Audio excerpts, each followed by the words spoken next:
नमस्कार। ये रामायण कथा पूरी तरह से श्रीमद् वाल्मीकि रामायण के ऊपर आधारित है। यदि आप इसका निरंतर श्रवण करते रहना चाहते हैं तो इस चैनल को सब्सक्राइब जरूर कर लें और आगे आने वाली सभी पॉडकास्ट के नोटिफिकेशन के लिए बेल आइकन को भी ज़रूर से प्रेस कर दें। अब हम सुनेंगे 39वां सर्ग। चूड़ामणि लेकर जाते हुए हनुमान जी से सीता का श्री राम आदि को उत्साहित करने के लिए कहना तथा समुद्र तरण के विषय में शंकित हुई सीता को वानरों का पराक्रम बताकर हनुमान जी का आश्वासन देना। मणि देने के पश्चात सीता हनुमान जी से बोली, मेरे इस चिन्ह को भगवान श्री रामचंद्र जी भली भांति पहचानते हैं। इस मणि को देखकर वीर श्री राम निश्चय ही 3 व्यक्तियों का, मेरी माता का, मेरा तथा महाराज दशरथ का एक साथ ही स्मरण करेंगे। कपिश्रेष्ठ, तुम पुनः विशेष उत्साह से प्रेरित होकर इस कार्य की सिद्धि के लिए जो भावी कर्तव्य हो उसे सोचो। वानर शिरोमणि, इस कार्य को निभाने में तुम ही प्रमाण हो, तुम पर ही सारा भार है। तुम इसके लिए कोई ऐसा उपाय सोचो जो मेरे दुख का निवारण करने वाला हो। हनुमान, तुम विशेष प्रयत्न करके मेरा दुख दूर करने में सहायक बनो। तब बहुत अच्छा कहकर सीता जी की आज्ञा के अनुसार कार्य करने की प्रतिज्ञा करके वे भयंकर पराक्रमी पवन कुमार विदय नंदिनी के चरणों में मस्तक झुकाकर वहां से जाने को सज्ज हुए। पवन पुत्र वानरवीर हनुमान को वहां से लौटने के लिए उद्यत जान मिथिलेश कुमारी का गला भराया और वह अश्रुगदगद वाणी में बोली, हनुमान, तुम श्री राम और लक्ष्मण दोनों को एक साथ ही मेरा कुशल समाचार बताना और उनका कुशल मंगल पूछना। फिर मंत्रियों सहित सुग्रीव तथा अन्य सब बड़े बूढ़े वानरों से धर्मयुक्त कुशल समाचार कहना और पूछना। महाबाहु श्री रघुनाथ जी जिस प्रकार इस दुख के समुद्र से मेरा उद्धार करें, वैसा ही यत्न तुम्हें करना चाहिए। यशस्वी श्री रघुनाथ जी जिस प्रकार मेरे जीते जी यहाँ आकर मुझसे मिले, मुझे संभालें, वैसी ही बातें तुम उनसे कहो और ऐसा करके वाणी के द्वारा धर्माचरण का फल प्राप्त करो। यूँ तो दशरथ नंदन भगवान श्री राम सदा ही उत्साह से भरे रहते हैं, तथापि मेरी कही हुई बातें सुनकर मेरी प्राप्ति के लिए उनका पुरुषार्थ और भी बढ़ेगा। तुम्हारे मुख से मेरे संदेश से युक्त बातें सुनकर ही वीर रघुनाथ जी पराक्रम करने में विधिवत अपना मन लगाएंगे। सीता की बात सुनकर पवन कुमार हनुमान ने माथे पर अंजलि बांधकर विनय पूर्वक उनकी बात का उत्तर दिया। देवी, जो युद्ध में सारे शत्रुओं को जीत कर आपके शोक का निवारण करेंगे, वे काकुष्ठ कुलभूषण भगवान श्री राम श्रेष्ठ वानरों और भालुओं के साथ शीघ्र ही यहाँ पधारेंगे। मैं मनुष्यों, असुरों अथवा देवताओं में से किसी को भी ऐसा नहीं देखता जो बाणों की वर्षा करते हुए भगवान श्री राम के सामने ठहर सके। भगवान श्री राम विशेषतः आपके लिए तो युद्ध में सूर्य, इंद्र और सूर्यपुत्र यम का भी सामना कर सकते हैं। वे समुद्र पर्यंत सारी पृथ्वी को भी जीत लेने योग्य हैं। आपके लिए युद्ध करते समय श्री रामचंद्र जी को निश्चय ही विजय श्री की प्राप्ति होगी। हनुमान जी का कथन युक्ति युक्त, सत्य और सुंदर था। उसे सुनकर जनक नंदिनी ने उनका बड़ा आदर किया और वे उनसे फिर कुछ कहने को उद्यत हुई। तदंतर वहां से प्रस्थित हुए हनुमान जी की और बार बार देखती हुई सीता ने सौहार्दवश स्वामी के प्रति स्नेह से युक्त सम्मानपूर्ण बात कही। शत्रुओं का दमन करने वाले वीर, यदि तुम उचित समझो तो यहाँ एक दिन किसी गुप्त स्थान में निवास करो। इस प्रकार एक दिन विश्राम करके कल चले जाना।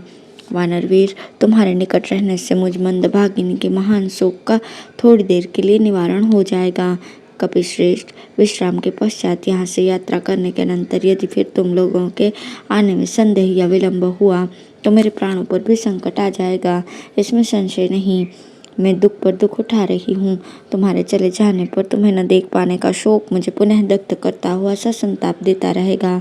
तुम्हारे साथी रीछों और वानरों के विषय में मेरे सामने अब भी ये महान संदेह तो विद्यमान ही है कि वे रीछ और वानरों की सेनाएं तथा वे दोनों राजकुमार श्री राम और लक्ष्मण इस दुष्पार महासागर को कैसे पार करेंगे। इस संसार में समुद्र को लांघने की शक्ति तो केवल 3 प्राणियों में ही देखी गई है, तुम में, गरुड़ में अथवा वायु देवता में। वीर, इस प्रकार इस समुद्र लंघन रूपी कार्य को निभाना अत्यंत कठिन हो गया है। ऐसी दशा में तुम्हें कार्य सिद्धि का कौन सा उपाय दिखाई देता है, यह बताओ, क्योंकि कार्य सिद्धि का उपाय जानने वाले लोगों में तुम सबसे श्रेष्ठ हो। इसमें संदेह नहीं कि तुम अकेले ही मेरे उद्धार रूपी कार्य को सिद्ध करने में पूर्णतः समर्थ हो, परंतु ऐसा करने से जो विजय रूप फल प्राप्त होगा उसका यश केवल तुम्ही को मिलेगा, भगवान श्री राम को नहीं। यदि रघुनाथ जी सारी सेना को साथ लेकर रावण को युद्ध में पराजित करके विजयी होकर मुझे साथ लेकर अपनी पुरी को पधारें तो वो उनके अनुरूप कार्य होगा। शत्रु सेना का संहार करने वाले श्री राम यदि अपनी सेनाओं द्वारा लंका को पद्दलित करके मुझे अपने साथ ले चलें तो वही उनके योग्य होगा। अतः तुम ऐसा उपाय करो जिससे समर शूर महात्मा श्री राम का उनके अनुरूप पराक्रम प्रकट हो।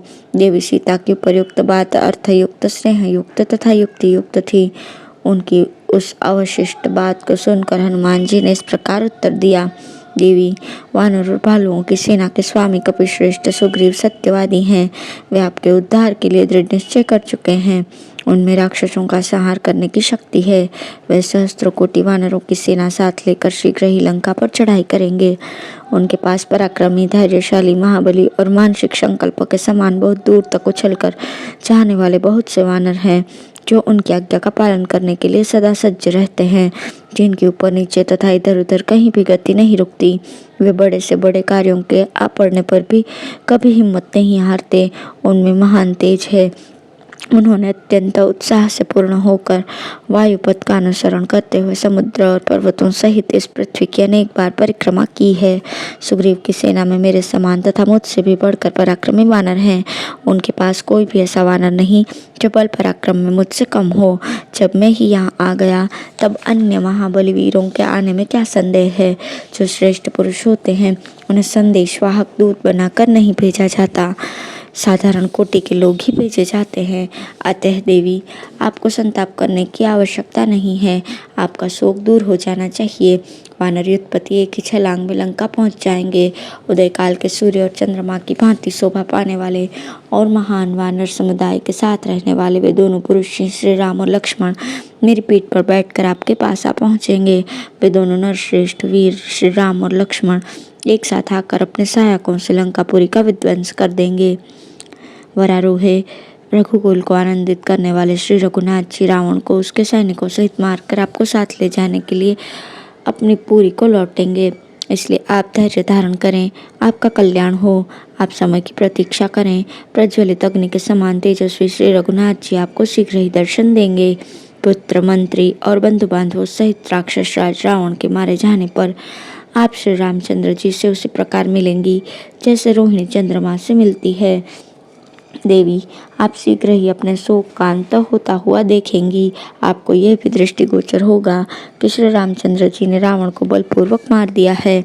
विदेह नंदिनी सीता को इस प्रकार आश्वासन देकर पवन कुमार हनुमान जी ने वहां से लौटने का निश्चय करके उनसे फिर कहा, देवी, आप शीघ्र ही देखेंगी कि शुद्ध हृदय वाले शत्रुनाशक श्री रघुनाथ जी तथा लक्ष्मण हाथ में धनुष लिए लंका के द्वार पर आ पहुंचे हैं।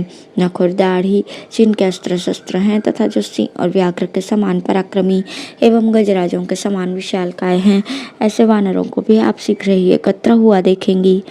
आर्य, पर्वत और मेघ के समान विशालकाय मुख्य मुख्य वानरों के बहुत से झुंड लंकावर्ती मलय पर्वत के शिखरों पर गरजते दिखाई देंगे। श्री रामचंद्र जी के मर्म स्थल में कामदेव के भयंकर बाणों से चोट पहुंची है, इसलिए वे सिंह से पीड़ित हुए गजराज की भांति चैन नहीं पाते हैं। आप शोक के कारण रुदन न करें, आपके मन का भय दूर हो जाए। जैसे सची देव राजेंद्र से मिलती हैं, उसी प्रकार आप अपने पतिदेव से मिलेंगी। भला श्री रामचंद्र जी से बढ़कर दूसरा कौन है तथा लक्ष्मण जी के समान भी कौन हो सकता है। अग्नि और वायु के तुल्य तेजस्वी वे दोनों भ्राता आपके आश्रय हैं। राक्षसों द्वारा सेवित इस अत्यंत भयंकर देश में आपको अधिक दिनों तक नहीं रहना पड़ेगा। आपके प्रियतम के आने में विलंब नहीं होगा। इस प्रकार श्री वाल्मीकि निर्मित आश्रमण आदि काव्य के सुंदर कांड में 39वां सर्ग पूर्ण हुआ। धन्यवाद।